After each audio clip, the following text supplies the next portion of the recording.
चलो हम मान जाते हैं तेरा जाना ज़रूरी है, तो क्या ये भी ज़रूरी है कि रिश्ते तोड़ कर जाओ? चलो ये फ़र्ज़ भी कर लें हमें तुम छोड़ जाओगे, तो क्या ऐसा भी मुमकिन है हमें तुम भूल भी जाओ? ताल्लुक़ तोड़ देने से, किसी को छोड़ देने से रफ़ाक़त डर नहीं जाती, मोहब्बत मर नहीं जाती। हाय हाय हाय हाय हाय हाय। शायर कह रहा है तो क्या ये भी ज़रूरी है कि रिश्ते तोड़ कर जाओ? जी बिल्कुल ज़रूरी है। अगर आप जाना चाहते हैं तो रिश्ते तोड़ कर ही जाएं।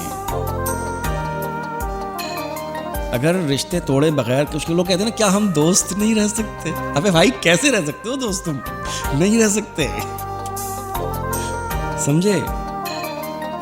जब भी आप किसी से रिलेशन में हों और उसके बाद आपके ताल्लुकात ख़त्म हो जाएं, तो फिर आप सिर्फ दोस्त नहीं रह सकते, कैसे रहेंगे? तो ज़रूरी है कि सारे रिश्ते तोड़ दिए जाएं, ताल्लुकात ख़त्म कर दिए जाएं, तभी मूव ऑन हो सकते हैं, वरना नहीं हो सकते। मेरा तो यही मानना है। वैसे आप मेरी इस्लाह कर सकते हैं अगर आपको ऐसा लगता है कि मैं गलत हूँ तो। बिल्कुल ज़रूरी है रिश्ते अगर तोड़ने हैं, अगर जाना है तो रिश्ते तोड़ के जाना है, आसरे में या लारा लगा के बिल्कुल भी नहीं जाना है।